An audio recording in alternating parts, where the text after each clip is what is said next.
ಮೋದಿ ಬಂದ ಮೇಲೆ ಮೋದಿ ಪಡೆದಂಥ ಪ್ರಚಾರ, ಮನಮೋಹನ್ ಸಿಂಗ್ ತೀರ್ಕೊಂಡ ಮೇಲೆ ಅವ್ರಿಗೆ ಸಿಕ್ಕಂಥ ಪ್ರಚಾರ, ಎಲ್ಲೋ ಇದ್ದಾಗ ಅವ್ರನ್ನ ಸರಿಯಾಗಿ ಬಳಸ್ಕೊಳ್ಳಿಲ್ಲ, ಸರಿಯಾಗಿ ಪ್ರಚಾರ ಮಾಡಲಿಲ್ಲ.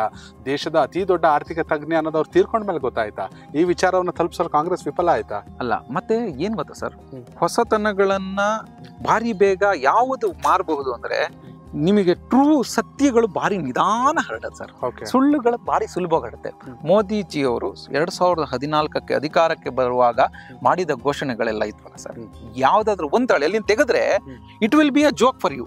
ನೀವು ಈಗ ಅದನ್ನ ಓದ್ಬೇಕು. ಏನು, ನಾನು ಬ್ಲಾಕ್ ಮನಿನೆಲ್ಲ ತಂದ್ಬಿಡ್ತೀನಿ, 15 ಲಕ್ಷ ಏನು 45 ಲಕ್ಷ ಹಂಚ್ಬಹುದು ಅಂದ್ರು, 2 ಕೋಟಿ ಉದ್ಯೋಗ ಕೊಡ್ತೀವಿ ಅಂದ್ರು, 106 ಘೋಷಣೆ ಅವ್ರದ್ದೇ ಮ್ಯಾನಿಫೆಸ್ಟೋ. ನೀವು 2014 ಮ್ಯಾನಿಫೆಸ್ಟೋ ನೋಡಿದ್ರೆ ಒಂದೇ ಒಂದು ಇಂಪ್ಲಿಮೆಂಟೇಷನ್ ಆಗ್ಲಿಲ್ಲ. ಯಾಕೆ ಅಂದ್ರೆ they made people to dream.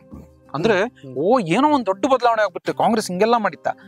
ಅವ್ರು ಏನು ಅಂದ್ರೆ, ನಿಮಗೆ ಫ್ಯಾಸಿಸಮ್ಗೂ ಮತ್ತು ಪ್ರಜಾಪ್ರಭುತ್ವಕ್ಕೂ ಒಂದು ವ್ಯತ್ಯಾಸ ಅಂದ್ರೆ, ಪ್ರಜಾಪ್ರಭುತ್ವ ಅಂದಾಗ ಸರ್ವರ ಅಭಿಪ್ರಾಯ, ಸರ್ವರ ಅಭಿಪ್ರಾಯದಲ್ಲಿ ಗೊಂದಲಗಳೂ ಇರ್ತವೆ, ಚರ್ಚೆಗಳೂ ಇರ್ತವೆ, ವಿಷಯಗಳ ಡಿವಿಯೇಷನ್ ಇರುತ್ತೆ. ಬಟ್ ಫ್ಯಾಸಿಸಮ್ ಅಲ್ಲಿ ಹಂಗಲ್ಲ. ಒಂದು ವಿಷಯ ಎಲ್ಲರೂ ಒಪ್ಕೊಳ್ಳೇಬೇಕು, ಎಲ್ಲರೂ ಇದಕ್ಕೆ ತಲೆಬಾಗ್ಲೇಬೇಕು. ಅವಾಗ ಪ್ರಚಾರ ಮಾಡೋದು ಸುಲಭ ಸರ್. ಮಾಧ್ಯಮಗಳನ್ನು ಕಂಟ್ರೋಲ್ ಮಾಡ್ಬೋದು, ನ್ಯಾಯಾಂಗ, ಕಾರ್ಯಾಂಗ. ಮೋದಿ ಮಾಧ್ಯಮಗಳನ್ನ ಕಂಟ್ರೋಲ್ ಮಾಡಿದ್ದಾರೆ ಸರ್, ಮಾಡಿದ್ದಾರೆ 100%. ಅದ್ರಲ್ಲಿ ಯಾವ ಡೌಟು ಇಟ್ಕೊಳ್ಳೋದು ಬೇಡ. ಮಾಧ್ಯಮಗಳನ್ನ ಕಂಟ್ರೋಲ್ ಮಾಡೋದು ಅಂದಾಗ ಸರ್, ಪತ್ರಿಕೋದ್ಯಮನ ಉದ್ಯಮವಾಗಿ ಕಂಟ್ರೋಲ್ ಮಾಡ್ಯಾರೆ, ಪತ್ರಿಕೆಯಾಗಿ ಉಳಿಯಕ್ ಬಿಡ್ಲಿಲ್ಲ. ಬರೀ ಪತ್ರಿಕೆಗಳಾಗಿ ಉಳಿದಿದ್ರೆ ಸದ್ಯ ಇರಲ್ಲ. ಬಟ್ ಇದರಲ್ಲೂ ಕಾಂಗ್ರೆಸ್ಸಿನ ಮಿಸ್ಟೇಕ್ ಎಲ್ಲಾಗಿರ್ಬೋದು ಅಂದ್ರೆ ನರೇಷನ್ ಸರ್. ನಾವು ಆ ನರೇಷನ್ ಕಟ್ಟಿದಾಗ ಆಪೋಸಿಟ್ ನರೇಷನ್ ಕಟ್ಟುವಲ್ಲಿ ಆ ಕ್ಷಣದಲ್ಲಿ ವಿಫಲ ಆಗಿರ್ಬೋದು. ಬಟ್ ಆ ನರೇಷನ್ ಈಗ ಸೃಷ್ಟಿಯಾಗಿದೆ. ನೀವು ಯೂಟ್ಯೂಬ್ ಮಾಧ್ಯಮಗಳು ಬಂದಿದೆ, ಸತ್ಯವನ್ನು ಹೊರಗಿಡ್ತಿದಾವೆ. ನೀವು ಎಷ್ಟೇ ಸುಳ್ಳು ಹೇಳಿದ್ರು ಪದೇ ಪದೇ ಸತ್ಯಗಳು ಕೊನೆಗೆ ಜಗಜ್ಜಾಹಿರಾಗ್ತಿದಾವೆ. ಮೋದಿಯವರ ಹುಟ್ಟಿದ ದಿನದಿಂದ ಹಿಡಿದು ಮಾರ್ಕ್ಸ್ ಕಾರ್ಡ್ ಇಂದ ಹಿಡಿದು ಎಲ್ಲವನ್ನೂ ಸಾಮಾಜಿಕ ಜಾಲತಾಣ ಹೊರಗಿಟ್ಟಿದೆ.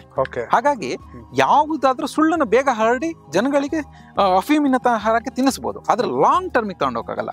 ಮತ್ತೆ ನನ್ನ ನಾಯಕರು ಒಂದ್ ಮಾತಾಡ್ತಾರೆ, ನಾವು ಮಾಡುವ ಹೋರಾಟ ನನ್ಗೆ ಫಲ ಕೊಡ್ಬೇಕು, ನನ್ನ ಜನರೇಷನ್ಗೆ ಫಲ ಕೊಡ್ಬೇಕು ಅನ್ಕೊಂಡಿದ್ರೆ, ಸ್ವಾತಂತ್ರ್ಯ ಹೋರಾಟ ಶುರುವಾಗಿದ್ದು 1800s ಅಲ್ಲಿ.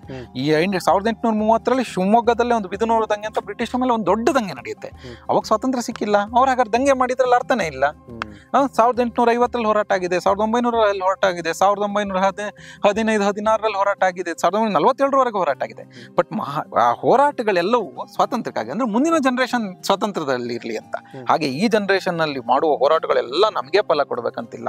ಕಾಂಗ್ರೆಸ್ ಈಗಲೂ ಹೋರಾಟದಲ್ಲಿದೆ, ಆನ್ ಗ್ರೌಂಡ್ ಇದೆ. It will do its duty. It makes justice to the people who don't have the voice. ಅದು ಮುಖ್ಯ. ಅಧಿಕಾರವೇ ಮುಖ್ಯ ಅಂತ ಅನ್ಕೊಂಡು ಕಾಂಗ್ರೆಸ್ ಹೋರಾಟ ಮಾಡ್ತಿಲ್ಲ. ಅದು ಹಾಗಾಗಿ ಆ ವಾಯ್ಸ್ ಕೊಡುವ ಕೆಲಸ ಇದೆಯಲ್ಲ, ಅದು ಲಾಂಗ್ ರನ್ ಅಲ್ಲಿ ಮತ್ತೆ ಅಧಿಕಾರಕ್ಕೆ ತರುತ್ತೆ. ಮತ್ತೆ ಒಂದಿಷ್ಟು ಬಡ ಜನರ, ಶ್ರಮಿಕರು ವಾಯ್ಸ್ ಇದ್ದವ್ರಿಗೆಲ್ಲ ಧ್ವನಿ ಆಗುತ್ತೆ, ಮತ್ತೆ ಪಲಟ್ ಆಗ್ಬೋದು. ಆದ್ರೆ it will B A voice of India. Congress is voice of India. Congress is in veins of India. Connect Karnataka, ಇದು ನಿಮ್ಮ ನೆಟ್ವರ್ಕ್.